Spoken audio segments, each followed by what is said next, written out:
शिवाय पडघवली, शितू, रानभुली, पवनाकाठचा धोंडी, जैत्रे जैत अशा अनेक ललित कथा कादंबऱ्या त्यांनी लिहिलेल्या आहेत. पुन्हा एकाची भ्रमणगाथा आणि स्मरणगाथा या नावाचं 2 पुस्तकं त्यांची मोठी पुस्तकं आहेत. त्याच्यामध्ये त्यांचं सगळं आत्मचरित्र आहे आणि वेगवेगळ्या प्रकारचं विशेषतः किल्ल्यांच्या संबंधीचं लेखनही त्यांनी खूप केलं आहे. विशेषतः दुर्ग भ्रमणगाथा हे त्यांचं जे पुस्तक आहे त्याच्यात त्यांनी किल्ले कसे पाहिले, तिथे काय काय आहे, तिथलं सौंदर्य कसं आहे हे सगळं लिहिलेलं आहे. हे जे वाघरू पुस्तक आहे या पुस्तकामध्ये राजगडाचा उल्लेख आहे. राजगडावरच घडलेली ही कथा आहे. राजगड काही जणांनी पाहिला असेल किंवा तो कुठे आहे तर तो भोर हे जे गाव आहे पुणे जिल्ह्यामध्ये नसरापूर त्याच्या जवळून जाणारा भोरला रस्ता, त्या भोरच्या जवळ तो पुढे गेल्यानंतर तो राजगड किल्ला आहे. तर हा राजगड किल्ला रायगड ही नंतर शिवाजी महाराजांची राजधानी झाली, पण त्याच्या आधी 25 वर्ष राजगड हीच राजधानी होती. तिथूनच त्यांनी सगळा राज्यकारभार पाहिला होता. सगळे सरदार किंवा राजकुटुंब हे सगळं राजगडावरतीच होतं. आता त्यानंतर मग तो रायगड हा राजधानीचा गड झाला. तिथं राहणारे जे लोक होते ते सगळे त्या किल्ल्यावरती, किल्ल्याच्या मध्यभागी असलेल्या पठारावरती, खाली तळामध्ये असणारी गावं सगळीकडे ती वस्ती होती. हळूहळू किल्ल्यावरची वस्ती कमी झाली. राजगड ज्यांनी पाहिला असेल त्यांना माहिती आहे की तो उंच किल्ला आहे आणि सगळीकडे त्याच्या ज्या माच्या टोकं जातात त्याच्या मध्यभागी, पठाराच्या मध्यभागी बाले किल्ला आहे. आणि हा बाले किल्ला अतिशय उंच, सुंदर, त्याच्यावरती पुन्हा सगळी बांधकामं असं सगळं ते आहे. त्या बाले किल्ल्याचं वैशिष्ट्य म्हणजे कडाच आहे, सगळीकडे चोहोबाजूनी कडा आहे आणि वर तो बाले किल्ला आहे. त्याच्यावरती चढायला वाट कुठलीही नाही. कड्यामध्ये अशा खोबणी दगडात कोरलेल्या आहे की ज्याच्यामध्ये आपलं अर्ध पाऊल टेकायला येतं. तसंच चढून जायचं आणि तसंच उतरायचं. शिवाजी महाराजांच्या काळापासून लोक तसेच चढत होते. राणी बसा सुद्धा सगळा तसाच चढत होता आणि तसाच उतरत होता. आता ह्या काळानंतरच आहे. शिवाजी महाराजांच्या वेळेपासून 5-7 पिढ्या ज्याच्या गडावरती गेलेल्या आहेत असा हा मनुष्य आहे. बाबूदा भिकुले असं त्याचं नाव आहे. त्याचं कुटुंब तिथे राहतं. त्याची बायको, त्याची मुलगी, एकच मुलगी आहे त्याला, ती यशोदी नावाची. तिचा नवरा हनुवती, धाकटा नातू शिवजा आणि त्यांची गाई गुरं असं सगळे ते राहतात. ते बाले किल्ल्यावरती राहत होते. काही काळानंतर किंवा वर्षभरातल्या काही विशिष्ट कालखंडात थोडं बाले किल्ल्यावर उतरून जे मध्यभागी मोठं पठार आहे तिथं त्यांचं वस्ती होती, तिथं राहत होते. अशा काळात ते घडलेलं आहे. या कादंबरीची जी सुरुवात होते ती म्हणजे तो बाबूदा पुण्याहून बंदुकीसाठीची काडतुसं जी आहेत ती विकत घेऊन परत चाललेला आहे एसटीने. एसटीत माणसं भरली आहेत सगळी. रस्ता अगदी नसरापुरापासून सोडला की मग खाच, खळगे, खड्डे, रस्ता असा नाहीच. अशा अवस्थेत तो उतरतो. विंझर नावाचं छोटं खेड आहे. त्या विंझरहून मग चालत सुटायचं. वाटेत छोटी गावं लागतात, कुणाकुणाच्या वस्त्या लागतात. असं करत गडाच्या पायथ्याला जायचं आणि वर चढायचं. आता हा जो काडतुसं घेऊन येतोय त्याच्याकडे एक बंदूक आहे. हा किल्ला जो येतो हा भोर संस्थानामध्ये किल्ला आहे आणि साहजिकच त्याची सगळी व्यवस्था पाहण्याचं काम हे भोरचे संस्थानिक त्यांच्याकडे आहे. त्यांनी गडावर जरी कोणीही राहत नसलं तरी सुद्धा त्याचे जे काही सेवेकरी आहेत, तटसर नौबत आहे, हवालदार आहे किंवा ओंडेकरी आहे, इतर कोणी धनगर वगैरे आहेत, पुजारी आहे देवीचा, ते सगळे ठेवलेले आहेत. त्यांना महिन्यातनं एकदा भोर संस्थानातून पगार मिळतो आणि ते तिथं ते आपली जी काही दिवसभराची चाकरी आहे ते करतात. हा बाबूदा भिकुले सुद्धा तिथे वरती राहतो आपल्या कुटुंबासह. त्याच्याकडे जी गाई गुरं आहेत त्यांना तो त्या किल्ल्यावरती सगळीकडे चालतो. आता हा सगळा आजूबाजूचा जो निसर्ग आहे तो याच्यामध्ये खूप महत्त्वाचा आहे. आजूबाजूला सगळी खोरी आहेत, धरणाचं जे मागं आलेलं पाणी आहे ते आहे, नद्या आहेत, भरपूर झाडं झुडपं आहेत, जंगल आहे, रान आहे, त्या सगळ्यामध्ये तो राहतो. अशिक्षित आहे, 5-7 पिढ्या त्याच्या तिथं गेलेल्या आहेत आणि त्या सगळ्यावर त्याचं खूप प्रेम आहे. जीव लावून त्या निसर्गाला तो तिथे राहतो. तर निसर्ग आणि माणूस यांच्या संबंधाचीच ही कथा आहे. आता हा ती काडतुसं का आणतोय? त्याला पूर्वी जेव्हा शिकारीसाठी भोर संस्थानाचे कोणी IGP यायचे तिथं, त्यांनी त्याला ते शिकारीसाठी नेहमी यायचे, त्यांच्याबरोबर तो असायचा किल्ल्यावरती. त्यांच्याबरोबर त्याची मैत्री जोडलेली होती.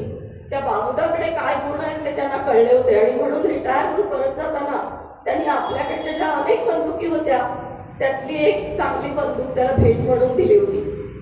त्या बंदुकीसाठी तो काडतुस घरच्यांच्या आग्रहावरनं आणायला गेलेला होता. आता याच्यासाठी पाठीमागं आधी काय आहे तर त्या किल्ल्याच्या आसपास वाघरू एक येते. वाघरू याचं ढाण्या वाघ नाही, ते तर संपलेच. बिबट्याचं पिल्लू, बिबट्या आहे तो वाघ. ते जेव्हा पिल्लू होतं तेव्हा त्या गडावरती त्या बाबुद्या भिकुल्याला ते मिळालं होतं आणि त्यानं ते पाळलं होतं. लहान होतं. एक भगा धनगर नावाचा आजूबाजूच्या याच्यातून वरती गवताचे भारे वगैरे घेऊन येणारा गडी होता. त्यानं एक दिवस ते सकाळी घोंगड्याच्या खोळीत बांधून आणलं. ते हलत होतं, त्यानं लांब धरलं होतं आपल्या हातातनं. त्यामुळं तिथे जे शेकोटे पेटवून सगळे बसलेले होते हवालदार वगैरे पुजारी, त्यांनी विचारलं काय रे बघा काय आणलेस हे? तर त्यानं सांगितलं की हे वाघरू आहे, पिल्लू मला मिळालं आणि ते मी घेऊन आलोय तुमच्यासाठी. ही जी खेड्यापाड्यात जंगलात निसर्गात राहणारी माणसं असतात ही मनाने मोकळी असतात आणि अतिशय निर्मळ मनाने एकमेकांची चेष्टा मस्करी पण करतात. एकमेकांना काय असेल ते मनातलं बोलतात. तर त्या हवालदारांनी म्हटलं की काहीतरी अधिका वेळा आणायला सांगितलं तर तुम्ही पाठ फिरवून निघून जाता आणि हे असलं काहीतरी विचित्र सापडलं की मला येऊन आणून देता का? तुम्ही या राळाचं धनी किंवा तुमच्याकडे सोपवायचं असं म्हणून तो ते पिल्लू देतो. ते पिल्लू हा बाबुदा भिकुले मला त्या सांभाळायला असं म्हणतो. त्याला अनेक प्राणी सांभाळायची हौस असते, आवड असते. त्यानं हरणं, भेकरं, घोरपडी, सशाची जोडी, मोर असं काय पाळलेलं असतं आणि त्या सगळ्यांना सांभाळण्यात आता हे वाघाचं पिल्लू तेही त्याला वाटतं की सांभाळावं. ते छोटं असतं, त्याला तो घेऊन जातो आपल्या घरी. त्याच्या घरी गायगुरं तर आहेतच पण कुत्री पण आहेत. कुत्र्यांनी एका कुत्रीनं 4-5 पिल्लांना जन्म दिलेला असतो. त्या छोट्या छोट्या पिल्लांना या वाघराच्या पिल्लापासून सांभाळायचं हे एक मोठं कामच होऊन बसतं घरातल्या लोकांना. तरी सुद्धा किती दिवस सांभाळणार?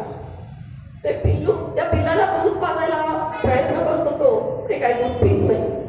मग आता एक दिवस झाला, आता हे दूध पित नाही म्हटल्यानंतर काय करायचं? उपाशी तर राहता कामा नये.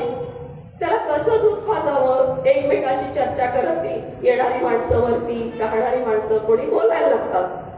मग त्याला एक माणूस सांगतो की हे असं जनावर आहे, वशाटातलं जनावर आहे, ते दूध कसं पिईल?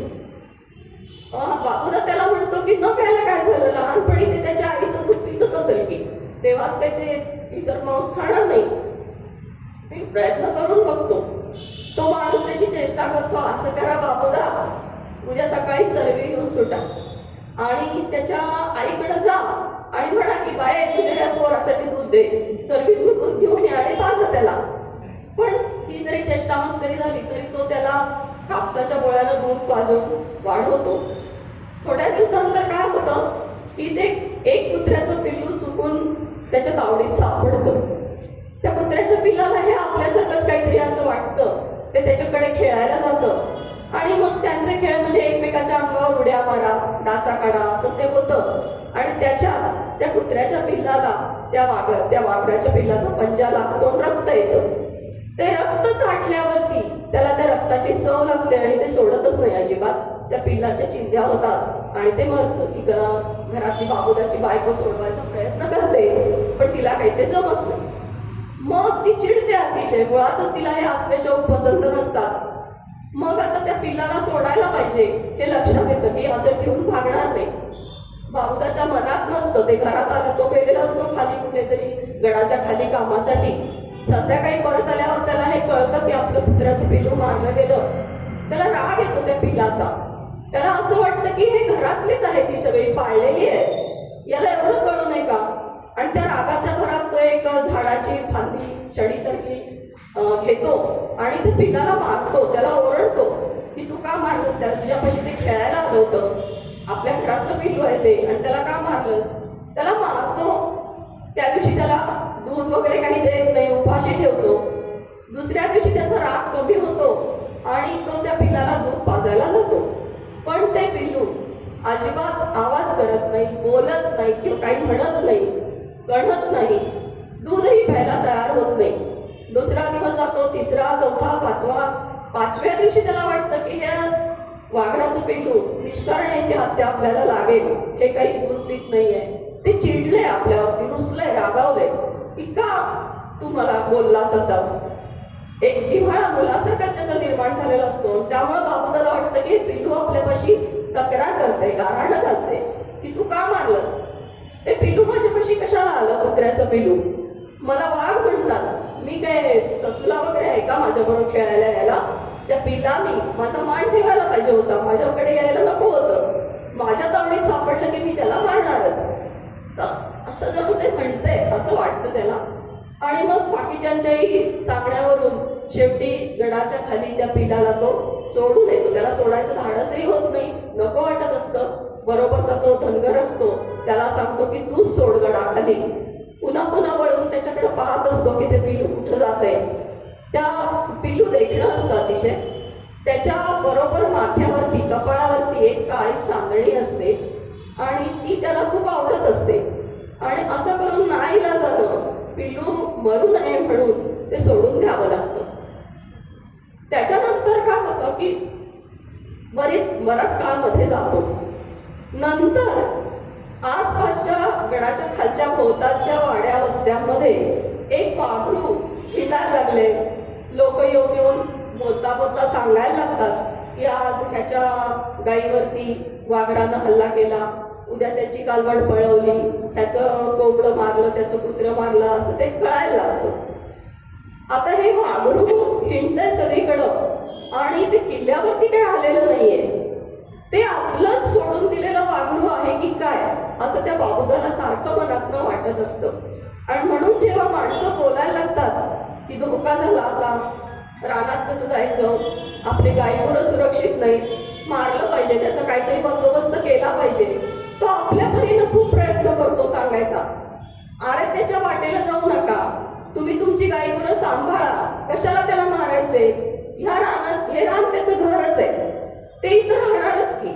आणि एवढा हा किल्ल्याचा पसारा शिवाजीराजानं मांडलाय, एवढं उत्तम सगळं भव्य उभं केलंय, त्याची ती शोभा आहे. रानाला वाघराशिवाय शोभा नाही, वाघरू पाहिजेच.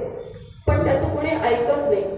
सगळेजण त्या वाघाला मारायला पाहिजे याच्यासाठी चर्चा करत राहतात. वेगवेगळे प्रसंग घडतात. एक जरा खाली उतारावरती एक झाप करून राहणारा एक शेतकरी असतो, दर्डिके नावाचा. तो आपल्या गोऱ्याला बाजेच्या पायाला बांधून रात्री झोपत असतो शेताच्या राखणीसाठी, तेवढी सोबत म्हणून. आणि एकदा मध्यरात्री त्याला अशी अचानक धसकावून जाग येते आणि त्याच्या असं लक्षात येतं की आपली बाज जी आहे ती हलतीये, ओढली जाते. मग झोपलेला असतो. झोपेतनं जागा झाल्यावर गोरी दांडेकरांची भाषाशैली आहे ना, फार सुंदर आहे, नर्म विनोद त्याच्यामध्ये असतो. तर त्या सोपान्यानं महिनाभरात त्या हजामत केलेली नव्हती, त्यामुळे त्याच्या डोक्यात शिरायला थोडा वेळ लागला की काय होते नेमकं. पण मग एकदा त्याच्या लक्षात आल्याबरोबर तो ताडकन उठतो कॉटवरनं आणि त्या खाटेचे पाय धरतो. पण त्या पायासकट तोही ओढला जायला लागतो. मग त्याच्या लक्षात येतं, मग ती कॉट सोडून तो त्या आपल्या गोऱ्याचे पाय धरतो. पण तेही शक्ती, त्याची ताकद ते पुरे पडत नाही. शेवटी तो गोरा तो वाघ ओढून घेऊन जातो आणि याला ते सोडून द्यावं लागतं. मग तो प्रसंग घडला. त्याच्यानंतर तो बाबुदा त्याला भेटतो, तेव्हा तो वर्णन करून सांगतो की असं असं झालं सगळं आणि माझा हा एवढा गोरा त्यांनी पळवून नेला. बाबूदा त्याला म्हणतो तुझं जरा चुकलंच. काय चुकलं? तर त्याचं चुकलं असं वाटतं त्याला वाघाचं. तो म्हणतो नाही तुझं चुकलं. काय चुकलं? त्या वाघरानं तुझ्या बायकोनं ते शिंक्यावरती टांगलेलं याच्या जे भाकरी होत्या आणि मुगवड्या होत्या त्या पळवायला पाहिजे होत्या. तुझा घोडा कशाला पळवला? असं कसं बोलता तुम्ही? म्हटल्यावरती म्हटलं अरे तो बाबूदा सांगतो की त्याचं खाणं तुम्ही संपवलं तर तो तुमच्या गाईगुरावरती डावल्या मारणारच. तुम्ही या रानात राहायला आला, आपण हे रान त्याचं आहे, आपण इथं राहायला आलेलो, आपण पाहुणे आहोत. ते संवाद इतके छान आहेत. ते सांगतो जेव्हा ते की त्याचं राज्य कुठं? रानात. तो कुठल्याही गुहेत राहणार, कुठेही जाळी झोपात तो विश्रांती घेणार. तहान लागली की कुठल्याही ओढ्याचं नदीचं पाणी झऱ्याचं पाणी पिणार. भूक लागली की कुठलाही एखादं भेकर हरण ससा मारून खाणार. तो कधी गावातून म्हणतो का की तुमचं भाकरी मला द्या, तुम्ही केलेली पुरणपोळी मला द्या? ते त्याचं खाणं नाही. तो तसं राहणार. तो त्या जगाचा धनी आहे, मालक आहे तो. आपण जर त्याच्या राज्यात येऊन राहिलो तर आपल्याला त्याचा मान राखूनच राहायला पाहिजे. आपण जर म्हणायला लागलो की तू का आमच्या गाईगुरांना घेतो ठार मारतोस तर ते योग्य नाही. तुम्ही कशाला त्याच्या रानात येऊन राहता? ह्या कादंबरीमध्ये एक आत्ताच्या काळात सुद्धा अजूनही जो प्रश्न आहे तो आहे की माणसाने निसर्गाच्या सहवासात कसं राहायला पाहिजे. जे अगदी अशिक्षित आदिवासी रानातले लोक आहेत, शेतकरी आहेत, जंगला शेजारी राहणारे, ते शिकलेले नाही पण त्यांना हे कळतं की कसं राहायचं. जंगलामध्ये जायचं, आपल्या काय गरजा असतील ते पूर्ण करायचं. गवत कापून आणा, कुठे सरपण आणा, काही फळं कंदमुळं गोळा करून आणा, पण आपण त्याच्यामध्ये ढवळाढवळ करायची नाही, कुणाचे हिसकावून घ्यायचं नाही. तो तिथला राजा आहे. ते सगळे प्राणी जे आहेत ते त्यांचा मान ठेवून आपण राहायचं. समजा ते वाटेत आले तर आपण त्याच्या वाटेतनं बाजूला व्हायला पाहिजे. तो त्याचा हक्क आहे. आपल्या गावात येऊन त्यांनी राहिलं तर आपल्याला चालतं का?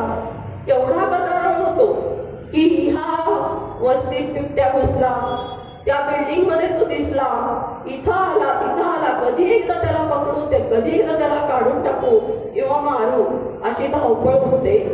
पण आपण त्याच्या जंगलात किती घुसतोय, त्याचं घर आपण त्याला राहू देत नाहीये. आणि असं वाटतंय माणसाला की हा सगळ्या निसर्गाचा मी मालकच आहे, माझ्या सुखासाठी हे सगळं आहे, माझ्या चैनीसाठी आहे, आणि जो त्याच्या आड येईल तो माझा शत्रू आहे आणि त्याला मी संपवणार. स्वार्थ आणि दुष्टपणा हा जो माणसाच्या ठिकाणी दिसतो तो या निसर्गाच्या सहवासामध्ये राहणाऱ्या माणसांकडे असत नाही. म्हणून ते राहतात, ते निसर्गाचा घटक बनून राहतात. जशी झाडं झुडपं आहेत, प्राणी पक्षी आहेत, डोंगरदऱ्या आहेत, नद्या आहेत, सगळं निसर्गाने जे निर्माण केलेलं आहे त्याच्यातलंच एक आपण पण आहोत. ही भावना आपण कधी लक्षात घ्यायची? आपण श्रेष्ठ नाही त्यांच्यापेक्षा. ते सगळे कसे राहतात? त्या निसर्गाचा घटक म्हणून राहतात, एकमेकाला सांभाळून राहतात, एकमेकाशी स्नेह ठेवून राहतात. तसा निसर्ग स्नेह आपल्या मनात नसतो.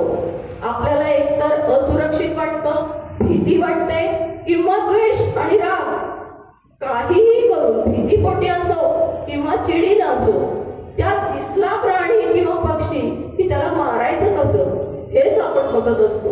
आणि ही गोष्ट योग्य नाहीये. तर मग आता हा जो वाघ हिंडायला लागलाय ह्याचा बंदोबस्त करायचे प्रयत्न सुरू होतात. एक शेतकरी त्याच्या गाईगुरावर हल्ला झाल्यावरती सापळा तयार करायचा आणि त्याच्यात त्याला पकडायचं असं ठरवतो. तो सापळा तयार करण्यासाठी लाकूड पाहिजे, सुतार पाहिजे. मग हा जो बाबुदाचा जावई असतो त्याचं तळात शेत असतं आणि त्याच्यात एक हिरडीचं झाड असतं. त्या झाडाची फांदी मागायला तो खालचा एक मनुष्य वर येतो. मग तो हनुवती नाव त्या जावयाचं, तो हनुवती सांगतो की घेऊन जा झाडाची फांदी, पण त्यानं सापळा तयार केला की मला निरोप पाठव, बघायला येतो मी. मग तसं एक 8-15 दिवसांनी निरोप येतो आणि तो हनुवती ते सापळा बघायला जातो. तिथं जो सुतारदादा असतो तो शेवटची ठोकाठोक त्याची करत असतो सगळी. तिथेही एक विनोदी प्रसंग सांगितला, वर्णन केलाय. की तो जो सापळा तयार करणारा सुतारदादा आहे आसपासच्या वस्तीतला वाडीतलाच असतो आणि या लोकांना आपल्या कौशल्याचा चांगला अभिमान असतो. तसा या सुतारदादालाही होता. सुतारदादाने शेवटची ठोकाठोक संपवली आणि करता करता त्या आजूबाजूला लोक बघले, जमलेलेच होते बघायला, कारण वेळ घालवायचं तसं काही साधन नसतं तिथं. काही घडत असलं की 4 माणसं बघायला जमतातच. तशी ती माणसं जमली होती. साहजिकच श्रोते आहेत म्हटल्यावरती त्या सुतारदादाला चेव चढला आणि तो आपल्या कौशल्याच्या बढाया मारायला लागल्या की कसा मी सापळा आजपर्यंत कितीदा सापळे करून दिले, कसलेही वाघ असू देत जाऊ देत, माझ्या सापळ्यातनं आजपर्यंत कोणी सुटून गेला नाही, कसं माझं काम असतंय बघा वगैरे असं तो बढाया मारायला लागतो. मग हनुवती आणि त्याचा तो मित्र बबन, त्या दोघांना त्याची चेष्टा करायची लहर येते आणि तो बबन म्हणतो, बरोबर आहे बरं का हनुवती, आपल्या सुतारदादानं सापळा कराय घेतला असं कळलं की वाघ काय करतो, सगळ्या त्याच्या पाहुण्या रावळ्याला भेटून घेतो. शेवटचं त्याची बायको रडायला लागते, तिला जर तिची जाऊन समजूत काढतो आणि म्हणतो की आपल्या बापदाद्यांनी, या सुतारदादाच्या बापदाद्यांच्या हातावर हात ठेवून जो सबूत दिलाय, हे ऐकल्यावरती त्या हनुवतीला सुचतं की अरे हातावर हात ठेवून नाही, हातावर पंजा ठेवून जो सबूत दिलाय तो खरा करायला पाहिजे. एक डाव जाऊन त्या सुतारदादाच्या सापळ्यात बसून येतो, असं वाघ म्हणत असेल. मग कुठं सुतारदादाच्या लक्षात येतं की हे आपल्याला स्तुती करत नाहीये, हे आपल्याला टोमणा मारताय. तो एकदम ताडपण उठतो, म्हणतो चला झालाय त्या सापळा, कुठं बसवायचं ते सांगा, आणि ते घेऊन जातो. मग त्या सापळ्यामध्ये सापडतो का वाघ हे बघायला दुसऱ्या दिवशी संध्याकाळी ते सगळे थांबतात. पण वाघ इतका चलाख आणि हुशार असतो, तो येतो, त्याला फेरी मारतो आणि निघून जातो. तो काही त्या सापळ्यात एक पकडू पण बांधलेलं असतं, तो काही त्याच्यात शिरत नाही. सगळ्यांना कळतं की काय गेला तो निघून, सापळा उमगला, त्याला हुशार येतो, तो प्रयत्न वाया जातो. त्यानंतर मग हे आजूबाजूच्या असं सारखं होतंय म्हटल्यानंतर ते भोर संस्थानात ती बातमी जाऊन पोहोचते. तिथून ती पुण्याच्या कलेक्टरकडे जाऊन पोहोचते आणि कलेक्टर साहेब मग एक शिकारी पाठवतात. शिकारी आणि त्याचा मित्र असे दोघे जण एक दिवस राजगडावरती येतात. कारण तोपर्यंत वाघरू जे आहे ते खाली फार बोंबाबोंब झाल्यामुळं किल्ल्यावर चढलेलं असतं आणि किल्ल्यावरती ती गुरं घेऊन जाणारी बाबुदाची मुलगी यशोदी, तिचा नवरा हनुवती दूध पोचवायला खाली जाताना, खुद्द बाबुदा, सगळ्यांना ते कुठं ना कुठं त्याची चाहूल लागते. कुठं तरी त्याचा बोलणं ऐकू येतं. कधी गाई गुरं एकदम समोर वाघरू दिसल्यामुळे अशी घाबरून पळत सुटतात. एकदा तर त्या यशोदीला ते वाघरू स्पष्टच 5-10 हातावरती दिसतं. त्याचा कुठेतरी आवाज ऐकू येतो. एक गाय लकलक अशी कापत असते, म्हणून ती सगळ्या आपल्या गायींना एका बाजूला करते, थोडं थांबते आणि धीट असते. ती सुद्धा ती विचार करते की निदान कुठल्या बाजूला आहे वाघरू ते बघावं तरी, म्हणून ती जाते बघायला. आणि मग ती एका त्या सुवेळा माचीवरून अशी बघत जाते. तिथं खाली उतरते त्या थोडीशी कड्याच्या खाली, आणि तिथं जे नेढं असतं, कुणी राजगड बघितला असेल तर समजेल की त्या कड्याच्या वरती टोकाला एक सुईचं कसं नेढं असतं तसा तो खडकात एक भाग मोकळा आहे. अगदी अरुंद पण उभं सुईच्या भोकासारखं ते आहे. तर त्या नेढ्याच्या तिथं ती जाते. तिला ते 5-10 हातावरती वाघरू दिसतं. त्याला ते गुरगुरतं तिच्याकडे बघितल्यानंतर आणि खाली उडी मारून निघून जातं पलीकडच्या बाजूला. मग घरी आल्यावरती ती सांगते. मग बाबुदाची बायको म्हणते उद्यापासून की मी माझ्या पोरीला पाठवणार नाही गुरं घेऊन. बाबुदा म्हणतो अगं असं काय, आता आणि गळ्यात पंजे टाकले तिच्या. तो म्हणतो अगं पंजे काही टाकले नाही, नुसतं 5-10 हातावर दिसलं तिला. तरी पण काय झालं म्हणले, आता मी माझ्या पोरीला पाठवणार नाही, कुणाला पाठवायचं त्याला पाठवा. आता दूध खाली घेऊन जाणारा तो जावई असतो, त्याला पाठवायचं तर तो म्हणतो की दूध मग यशोदेने खाली नेलं पाहिजे. बाबुदाला सांगितलं तर तो म्हणतो गुरं घेऊन चरायला कोण जाणार. अशी सगळी होतं. त्या बायकोला जा म्हटलं तर ती म्हणते माझ्या हातनं असलं काय व्हायचं नाही. मग शेवटी नाईला जाणं त्या यशोदीला ते गुरं घेऊन जाणं भाग पडतं पुढं. पण हनुवती एक दिवस तो म्हणतो की ठीक आहे, उद्या दूध तू घेऊन खाली जा, मी वाघरामागे जातो. तो जातो, त्यालाही ते वाघून जाळं दिसतं पण ते असं दिसतं की तो एका ठिकाणी आपल्या सगळ्या गुरांना हे करून जात असतो. एका भागातून, एका खिंडीतून असं जरासा पुढं जातो त्या लवणातून. तर बाजूला एक कडा असतो, त्या कड्यावर बालेकिल्ल्यातनं खाली येणारा एक झरा तो वाहत असतो. पुढं समोर सगळं रान फुलं गालीच्या सारखी पसरलेली असतात, गवत असतं, ते वाऱ्यावर असं हळूहळू लहरत असतं. आणि त्या गवतामध्ये एक दोन खडक असतात सपाट असे, त्यातल्या एका खडकावरती सकाळचं कोवळं ऊन खायला ते वाघरू झोपलेलं असतं, बसलेलं असतं. दोन्ही पंजे समोर ठेवलेले असतात, त्याच्यावर हनुवटी टेकलेली असते आणि असं ते बसलेलं असतं. सगळीकडे शांतता.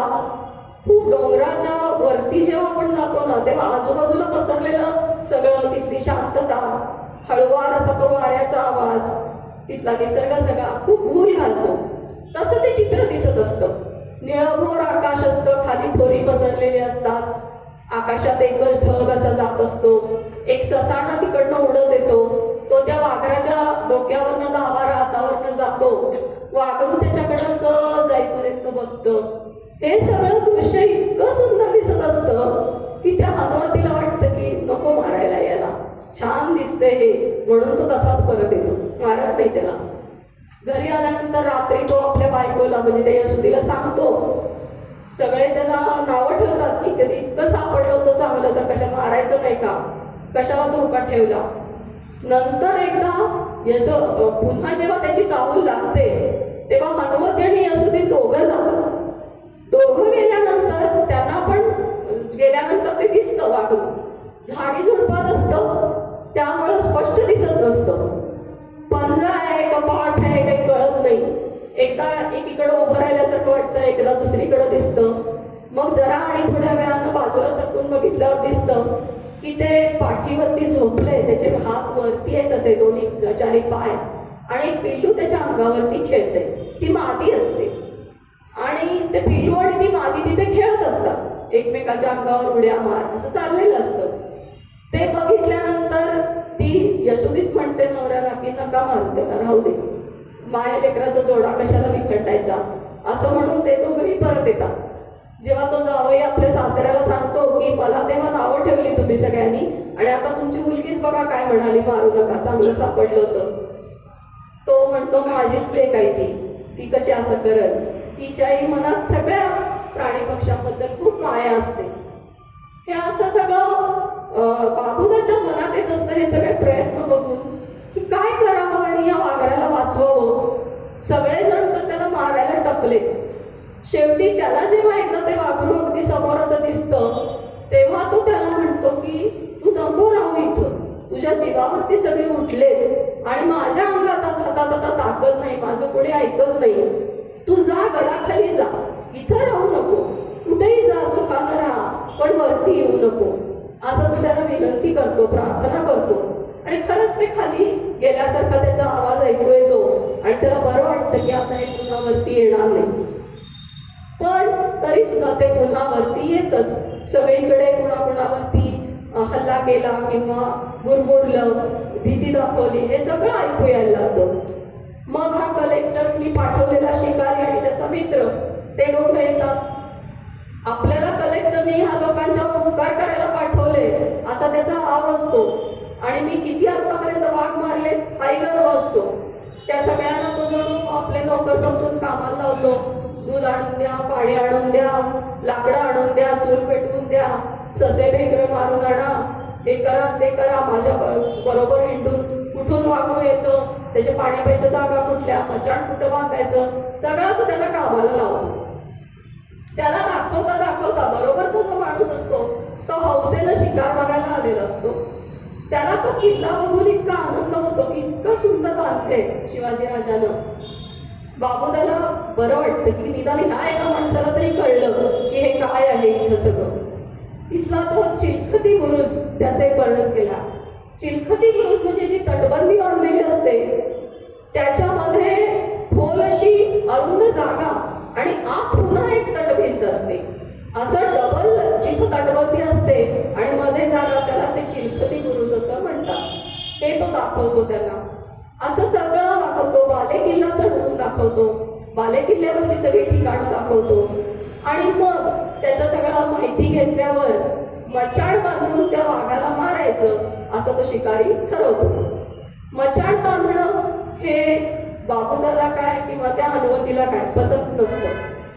जेव्हा काडतुसं तो घेऊन येतो तेव्हा तिथं ते पद्मावतीचं देऊळ आहे मधल्या भागामध्ये, त्याच्या समोरच्या दीपमाळ्याच्या तिथे बसवून चौथऱ्यावर बाबुदाने आपल्या जावयाला सांगितलेलं असतं की मी तुझ्यासाठी ही काडतुसं आणली, पण इथं मला आधी शपथ घे माझ्यासमोर, या देवीसमोर, की ही काडतुसं आणि ही बंदूक तू कशी वापरणार. त्या वाघराला अन्यायानं मारायचं नाही, आपण न्यायानंच त्याच्याशी झुंज घ्यायची. त्याला बेसावध असताना मारायचं नाही, खडा टाकून आवाज काढून हाक देऊन त्याला सावध करायचं आणि मग मारायचं. एकट्यानं मारायचं, 10-20 जण गोळा करून मारायचं नाही, समोरासमोर गाठ घेऊन मारायचं, मचाणावर बसून मारायचं नाही. हे सगळं तुला मान्य असेल तर ही काडतुसं मी तुला देतो, नाहीतर नाही. त्यामुळे तो हनुवती तसाच असतो स्वभावाने, त्यानं ते मान्य केलेलं असतं. आता हा कलेक्टर मचाणावर बसून शिकार करणार, त्याच्याबरोबर हौसेनं बघायला तो उत्तमराव जो बरोबरचा तोही चढून बसलेला असतो. पहिल्या दिवशी बसल्यानंतर वाघरू काही येत नाही त्या बकऱ्यावरती. वाघरू येत नाही म्हटल्यावर बाबुदाला बरं वाटतं. तो मनातल्या मनात म्हणतो की उद्या पण नाही आलं तर बरं होईल, कारण तो दिवस त्याचा शेवटचा असतो. दुसऱ्या दिवशी त्या मचाणावर बसल्यानंतर तो वाघरू येतं. रात्री 8 वाजायच्या सुमाराला ते वाघरू येतं त्या बकऱ्यावरती. त्याच्यावरती शिस्त धरून, नेम धरून त्या शिकाऱ्यानं बंदूक रोखली आणि तो खटका दाबणार. त्या बंदुकीला बॅटरी लावलेली असते, त्या बॅटरीचा झोप त्या वाघरावर पडतो. त्याचा तो चेहरा जो असतो तो दिसतो, त्याचे लाल डोळे, त्याचा तो तेजस्वी चेहरा, ती जीभ, ते दात सुळे, ते सगळं बघितल्यावरती शिकाऱ्याच्या बरोबर त्याचा जो मित्र असतो तो घाबरतो आणि तो गपकन त्याचा खांदा धरतो आधारासाठी. त्यानं खांदा धरायला आणि यांनी ट्रिगर दाबायला एकच गाठ पडते, त्यामुळे नेम चुकतो आणि नेम चुकून त्या वाघराच्या पायाला ती गोळी लागते. मग ते जोरात ते वाघरू ओरडतं, आणखी ते सोडून निघून जातं. आता तो हनुवती चिडतो, म्हणतो एवढे वाघ मारले, तेवढे सिंह मारले, असं केलं तसं केलं, आता माझं हे वाघरू जाया केलं यानं. आता हे जखमी झालेलं जनावर माझ्या गायगुरावरती येणारच, त्याला त्याची शिकार करता येणार नाही. आता धोका वाढला. तो शिकारी जाताना सांगून जातो की मी 15 दिवसांनी पुन्हा येईन आणि हे वाघरू याचा धोका मी दूर करून जाईल. तो म्हणतो 15 दिवस काय करायचं मी, आता या शिकाऱ्याच्या किंवा कुणावरती न विसरता मलाच या वाघराचा बंदोबस्त करायला पाहिजे असं तो ठरवतो. 1-2 दिवसांनी काय होतं, खालची काही मंडळी, एका गावातली 7-8 मंडळीवर येतात. पहिल्यांदा वाटतं त्यांच्या कोण जो माणूस आहे खालचा त्याला वाघानेच गोळसला की काय, त्यांच्या बोलण्यावरनं अशी समजूत होते. पण एक रानडुक्कर निघालेलं असतं, ते त्या भाताच्या पिकामध्ये गोंधळ घालत असतं, त्यांनी त्या माणसावर हल्ला केलेला असतो. तर त्याचा बंदोबस्त करायला म्हणून या हनुवतीला बोलवायला ते लोक येतात. खाली आपल्या गावात चल, तुझ्याकडे बंदूक आहे ती घेऊन चल आणि तेवढं रानडुक्कर मार. त्याला असं वाटतं की आपण ही काडतुसं वाघरासाठी ठेवली आणि ती घेऊन जर आपण गेलो आणि ती जर वापरावी लागली तर पुढं काय, मग वाघरासाठी कुठली काडतुसं, त्याचा तुटवडा आहे. म्हणून तो नाही म्हणत असतो. सगळे मिळून त्याला भरीला घालतात आणि म्हणतात की तू नेमबाज आहेस, तुझा नेम चुकत नाही, 2 काडतुसं तरी वापर आणि 2 तुझ्या वाघरासाठी ठेव, असं म्हणून मग तो शेवटी जातो खाली. पण गावातली माणसं, उत्साही लोक त्या रानडुकराला घेरात आणण्यासाठी इकडनं तिकडनं असा इतका गोंधळ घालतात की त्या रानडुकराला मारायसाठी 4च्या 4 काडतुसं त्याला खर्च करावी लागतात. मग तो वरती येतो पुन्हा गडावरती आणि आता ते वाघरू जायबंदी झालेलं असल्यामुळं सारखं रोज रात्री कुठून ना कुठून त्याचं आरवणं ऐकू येतं, कुठून ना कुठून, आणि त्याच्यामध्ये खूप वेदना असतात. त्या बाबुदाला ते ऐकल्यानंतर खूप त्रास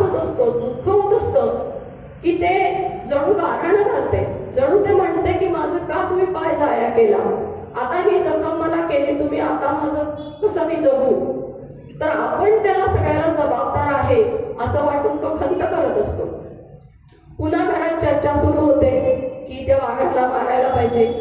मग हनुवतीकडे आता काडतुसं नाही तर नुसती बंदूक काय कामाची. मग तो खाली एका लोहाराकडे जाऊन फरशी कुऱ्हाड बनवून घेऊन येतो, फरशी बनवून घेऊन येतो. आणि ती फरशी घेऊन मग तो रोज आपल्या गुरांना घेऊन हिंडायला लागतो गडावरती की कधी सापडेल वाघरू तर आपल्याला त्याला मारलं पाहिजे. ते वाघरू बरेच दिवस इकडं तिकडं असं होत असतं. कधी कुणाला दिसतं, कधी कुणाला आवाज ऐकू येतात. एका रात्री तर ते बाबुदा बिटोल्याचे जो आवार असतं त्या आवाराच्या कडेला उकिरडा असतो, त्या उकिरड्याच्या पाठीमागं लपून बसलेलं असतं ते दिसतं. मग ते पळून जातं यांची चाहूल लागल्यावर. असं सगळं सुरू होतं. आणि मग एक दिवस त्या बालेकिल्ल्याच्या कड्याला गवत भरपूर उगवतं आणि ते गवत मग नंतर कापून सगळेजण ते घेत असतात. मग खाली ते गवत कापायचे गडी खालच्या गावातनं साधारण बोलवलेले असतात आणि त्यांना बाबुदानं गवत कामाला लावलेलं असतं. हनुवती आपली फरशी आणि गुरं घेऊन जातो. ते गवत कापून संध्याकाळी त्या गवताच्या पेंढ्या करून ते गडी ठेवत असतात. तेवढ्यात त्या परतणाऱ्या गुरांमधल्या एका गाईवरती त्या वाघराची झेप येते. तो त्याच्यावरती हल्ला करतो. ते बघितल्यानंतर हनुवती आपली फरशी घेऊन कुऱ्हाड घेऊन त्याला ललकारतो आणि मग वाघरू ते गाय सोडतं आणि याच्या अंगावरती झेप घेतं. ते गवत कापणारे जे गडी असतात सगळे त्यातला एक त्या बाबुदाला बोलवायला पळत जातो आणि बाकीचे 5-7 जण असतात त्यांच्याकडे वेळे असतात गवत कापायचे, ते घेऊन पुढं जाग्या बाजूने यायला लागतात. तर हनुवती त्यांना सांगतो कुणी समोर यायचं नाही अजिबात, आहे तिथं थांबा, मी एकट्यानं त्याच्याशी झुंज घेणार. आणि मग त्या वाघराची आणि त्या हनुवतीची झुंज सुरू होते. त्याला मनगट त्याचं फाडलं जातं, छातीवरती ओरखडे उठतात, त्यातनं रक्त यायला लागतं, मांस बाहेर दिसायला लागतं आणि अशी ती झुंज त्यांची सुरू होते. बाबुदा येतो, पळत येतो, त्याच्याकडे कुऱ्हाड असते आणि तो बघतो. त्याला त्याचा गेलेल्या गड्यानं सांगितलेलं असतं की पार फाडलं, काही सुद्धा शिल्लक ठेवलं नाही. त्यामुळे तो अतिशय धास्तावलेल्या मनानं पळत येतो. एकुलती एक आपली लेक, तिचा हा नवरा जावई आपला मुलासारखाच आणि त्याला वाघरू फाडते. त्यामुळे त्याचं भान सुटतं आणि तो तिथे येतो, बघतो. बघितल्यावरती आता काही हा जिवंत राहत नाही असं वाटल्यावरती का माझ्या जावयावरती असा हल्ला केलास म्हणून तो आपल्या हातातली कुऱ्हाड घेऊन तिथं त्या वाघराकडे जातो. त्याला त्याच्या झुंजीत उतरतो आणि बाकीचेही मग गडी पुढे येतात आणि सगळे मिळून त्या वाघराला मारतात. त्याच्यामध्ये बाबुदा पण 2-4 घाव त्याच्यावरती घालतो. ते वाघरू कोसळतं, मरतं. त्याचे दोन्ही पंजे असे चेहऱ्यावरती त्याला असे घेतलेले असतात त्या वाघरावर खाली पडताना. ते खाली पडल्यानंतर मेल्यामुळं ते हात त्याचे पंजे सुटतात आणि पंजे सुटल्यानंतर त्याच्या माथ्यावरची ती काळी चांदणी त्याला दिसते आणि मग तो भानावर येतो की आपण हे काय केलं. ज्याला आपण जीव लावला, ज्याला आपण दूध पाजून सांभाळलं, त्या वाघराचं मरण माझ्याच हातनं लिहिलेलं होतं. असं तुला मरण यायचं होतं, तुझी लाश बघायचा माझा प्रसंग असा माझ्यावर आला आणि तुला घाव घालणारा मीच होतो. त्याच्या डोळ्यातनं पाणी व्हायला लागतं, अश्रू व्हायला लागतात. तसेच त्या वाघराच्या चेहऱ्यावरनं रक्त वाहत असतं.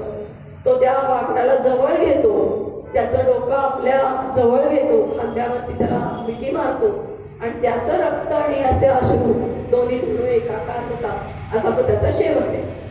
100 पानाची फक्त ही कादंबरी आहे.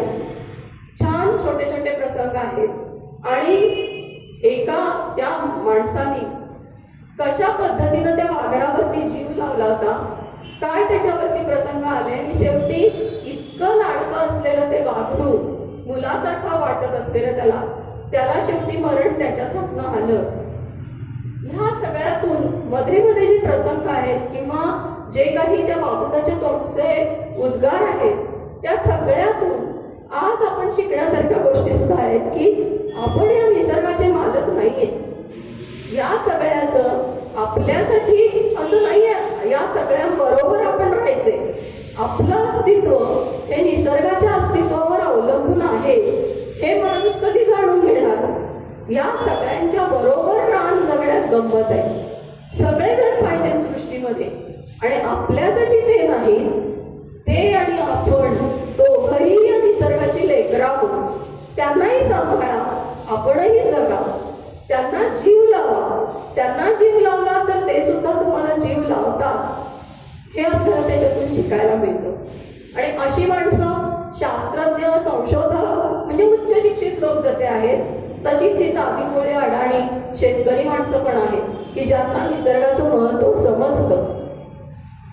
कितीतरी उदाहरणं आपल्याला आपल्या देशातली, परदेशातली माहिती आहेत.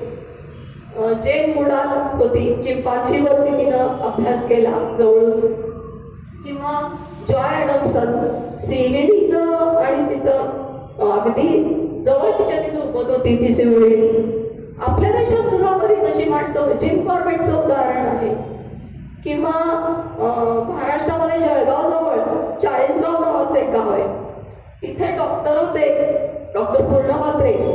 त्यांचं ते सोनाली पुस्तक तुम्ही वाचलं असेल तर, ती सोनाली सिव्हिड बिल्लू असल्यापासून त्यांनी पाळली होती. शेवटी मोठी झाल्यानंतर नाईलाजानं त्यांना ती प्राणी संग्रहालयात ठेवावी लागली. पण ती सोनाली, त्यानंतर एक कुत्र्याचं पिल्लू होतं, ती रुपाली आणि त्यांची स्वतःची मुलगी दीपाली. सोनाली, रुपाली आणि दीपाली अशा त्या तिघी बहिणी असल्यासारख्या घरामध्ये वाढत होत्या. इतकं प्रेम त्या सिंहानं लावलं.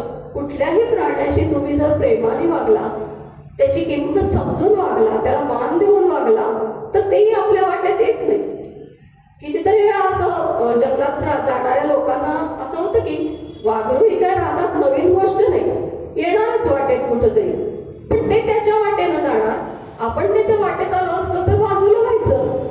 त्याच्या पलीकडे काही नाही. कुत्र्यासारखं त्याला जरासं हाड केलं, हातातली काठी आपटली तरी ते रस्ता सोडून बाजूला होतो.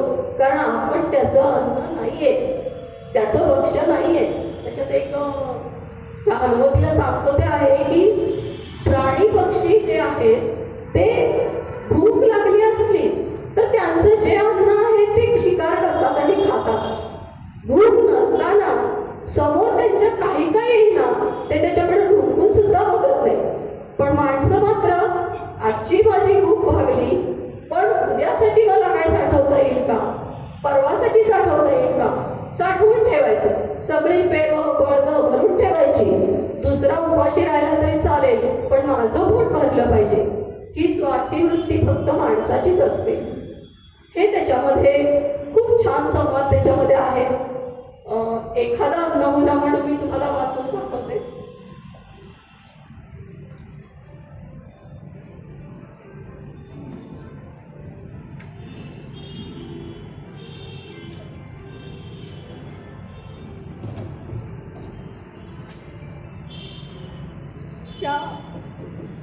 तो जो शिकारी आलेला असतो त्याच्याशी बोलताना तो शिकारी मोठा सांगत असतो की वाघ मारणारच, मी मारायलाच पाहिजे. तेव्हा बाबूदा त्याला जे बोलतो त्याच्याशी, तो म्हणतो की साहेब, मी अडाणी माणूस, नांगरगठ्ठ्या, रानात जन्म चालला, इतकं काही मला कळत नाही. पण माझं जरा ऐकून घेता का, काय सांगायचे. माझं म्हणणं असं का देवानं वाघ कशापायी केला बरं, कशापायी, सापनाट कशापायी केलं सांग की. आता मला सांगा, रातच्या देवळात उंदीर धावत होतं का नाही. उत्तमराव कुरकुरला, होय रे बाबा, उंदरांनी काही रात्रभर झोप येऊ दिली नाही अंगाशी. अव ते उंदीर कमी कराया देवानं साप केलं आणि त्यानं नेमून दिलं का बाबांनो तुमचं खाणं उंदीर म्हणजे जोडीला जोड. बरं, पण वाघ, अव रानात इतकी भेकरं, हरणं, ससं का गवताची काडी काही रानात उगवली नसती, तेव्हा त्यांचा तोल राखाया देवानं वाघ केलं. उत्तमरावनं संपादनी केली आणि त्यांना नेमून दिलं की बाबा नो तुमचं खाणं भेकरं, ससे. बाबूदा म्हणाला अंगाशी, तेव्हा वाघ बी राखला पाहिजे, रानात राहायला पाहिजे तो. तर असं छान संवाद आहे. मनापासून तो बोलतो, त्याच्या काळजातून तो सांगत असतो आणि त्याला असं वाटत असतं की मी जे म्हणतोय ते ह्या सगळ्यांना कळत कसं नाही. त्यांना का हे सगळं रान बघून, हे प्राणी पक्षी बघून का नाही त्यांना आनंद होत, का नाही त्यांना जिव्हाळा प्रेम वाटत. पण दुर्दैवानं त्या संवेदनशीलतेपासून आपण बाजूला केलेला असतो. आपल्याला असं वाटतं की नाही, हे मी सुरक्षित राहिलं पाहिजे, माझं अन्न कुणी संपवता कामा नये, मला कुणाकडून धोका होता कामा नये, सगळं माझंच, तुझं ते पण माझं, माझं ते तर माझंच, असं त्याच्यात तेही त्यानं सांगितलं. त्याच्यात काही खायचं माणसानं सोडलं नाही.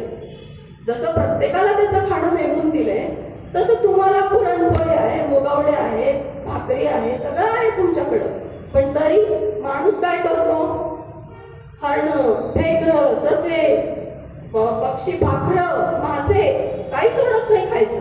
सगळ्यांचं अन्न त्याला आपलंच अन्न वाटतं आणि सगळ्यावर तो आक्रमण करतो. आपण या सगळ्यांना सांभाळायला पाहिजे. यांच्या बरोबर जगण्यात गंमत आहे, हे सगळे आपले सहभागी आहेत असं कधी माणसाला वाटत नाही. तर अशी एक छान एक दृष्टिकोन वाचून झाल्यावर कळतं आपल्याला आपण कसं जगायला पाहिजे. आपण नाही आहे महत्वाचे, माणसाला वाटतं फार महत्वाचे आपण आहोत, पण नाही आपण महत्वाचे. आपल्या बरोबरीनं महत्वाची ही सगळं निसर्गाची लेकरं आहे. आता या कादंबरीविषयी सांगायची एक महत्वाची गोष्ट म्हणजे ही काल्पनिक कादंबरी नाहीये, ही सत्यकथा आहे. त्यांच्या बहुतेक सगळ्या पुस्तकांमध्ये सगळ्या खऱ्याच गोष्टी आहेत. त्यांच्या बरोबर आम्ही राजगडावरती गेलो होतो, त्यावेळेला एक दोन रात्री तिथे राहिलो आम्ही. तेव्हा हा बाबुदा विकुले, त्याचं ते घर, त्याची गाई गुरं, त्याची बायको ही यसुदी, तो जावई हनुवती, हे सगळे तिथं आम्ही पाहिले, त्यांच्याशी बोललो. ही सगळी माणसं खरी आहेत, घडलेल्या घटना सगळ्या खऱ्या आहेत.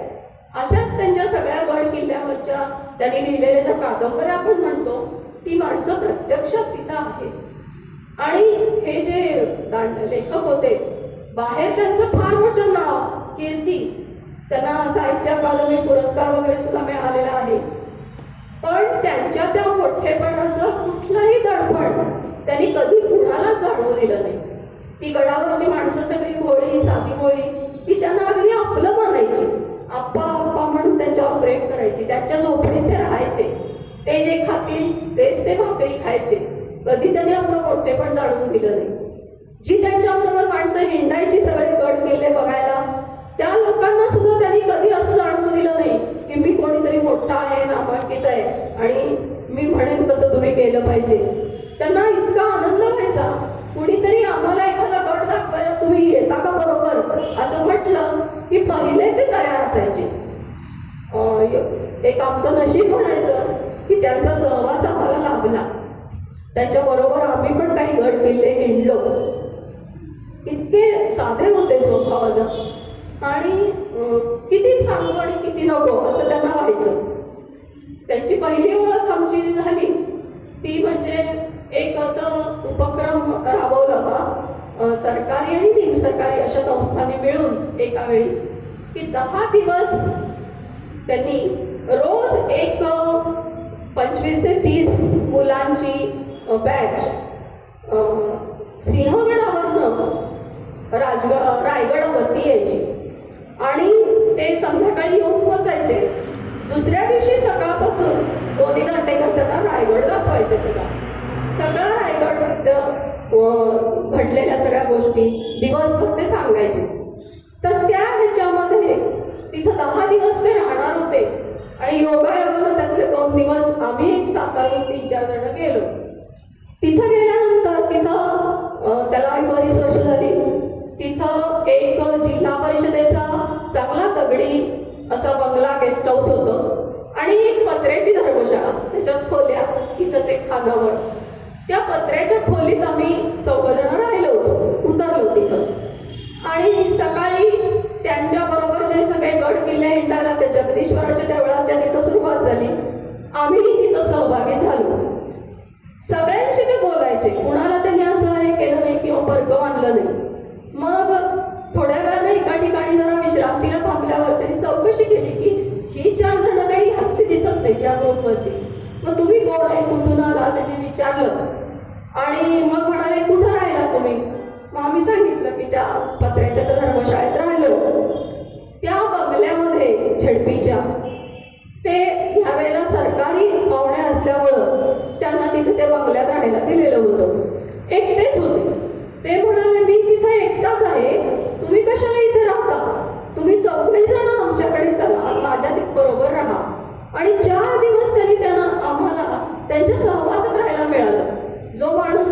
लांबून आपल्याला बघायला मिळेल किंवा असं वाटलं होतं. त्यांच्या सहवासात आम्ही 4 दिवस राहिलो आणि मग त्यांनी त्या परिवारात आम्हाला सामीलच करून घेतलं.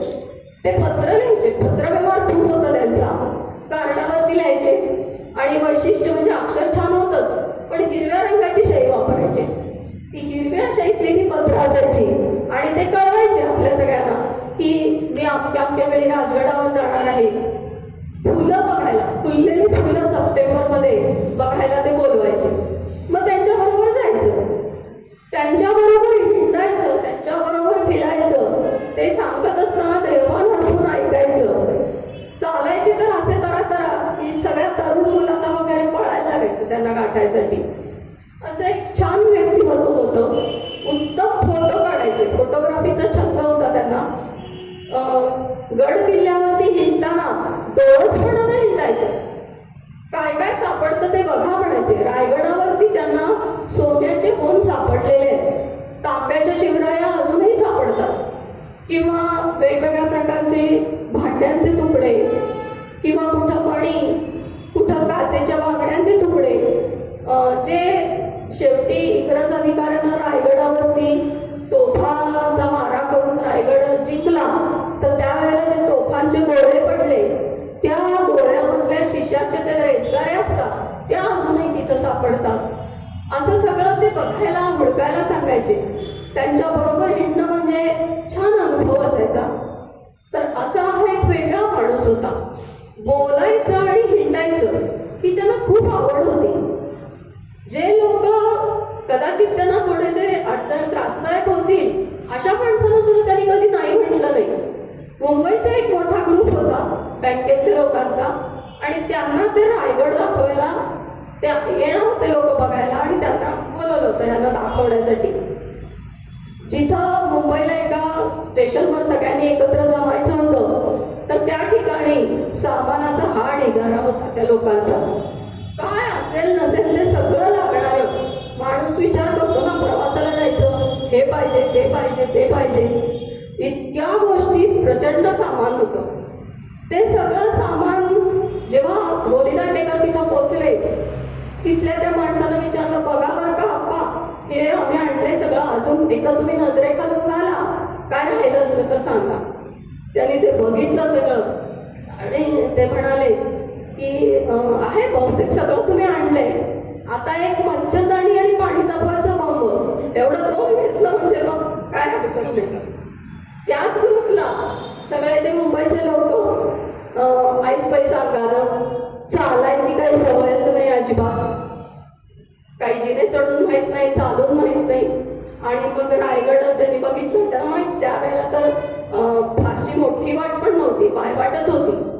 मग ते सामान घेऊन चढत चढत कसं बसं धप्पा टाकत इथं थांब करत ती माणसं चालली.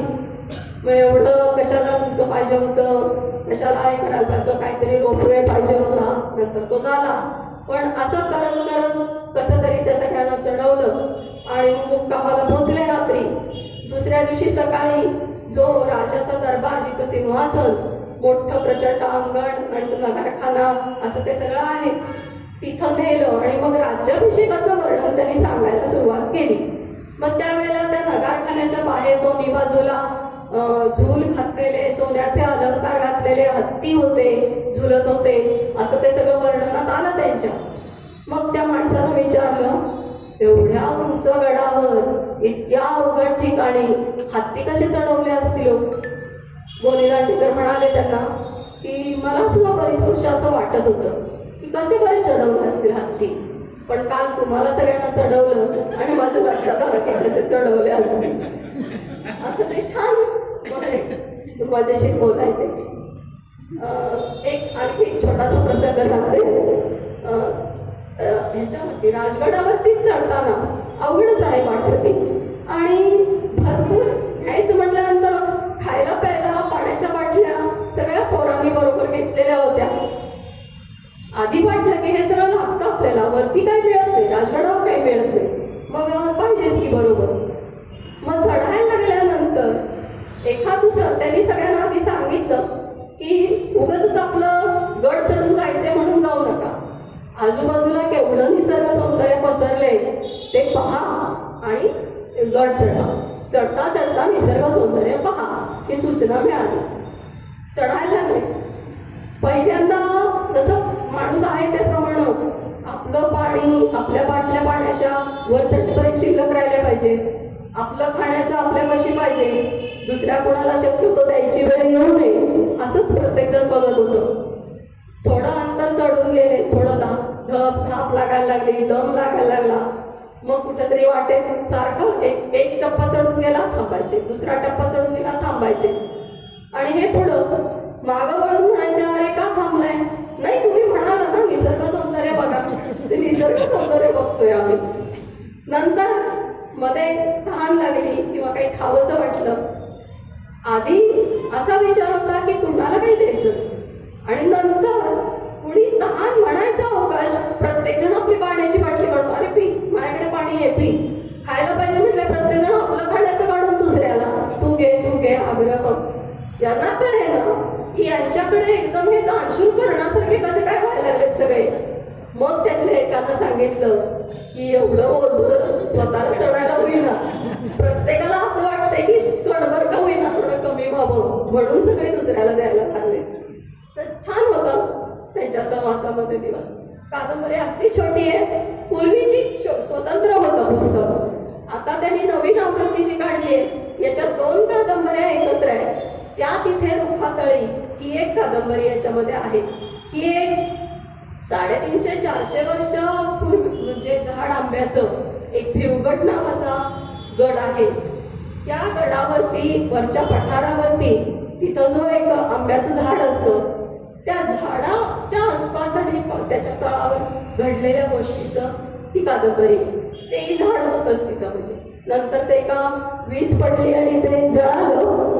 पण नंतर त्याच्यावर म्हणजे ते जे लेखक ज्यांचं वर्णन केले त्या कुटुंबानं त्या मित्रमंडळींनी पुन्हा तिथं एक खोबऱ्या आंब्याचंच रोप आणून लावलं की ते असायला पाहिजे तिथं. तिथे एक वीरगळ होता. एक सतीची शिळा होती. तर असं ते अशा त्या वृक्षावरती पण एक कादंबरी याच्यामध्ये आहे. अशा 2 कादंबऱ्या याच्यामध्ये एकत्र आहेत. तुम्ही सगळ्यांनी ऐकून घेतलं. थोडंसं मला आज खोकला झालेला असल्यामुळे आवाजाचा प्रॉब्लेम होता पण तरी तुम्ही शांतपणाला ऐकून घेतलं. धन्यवाद.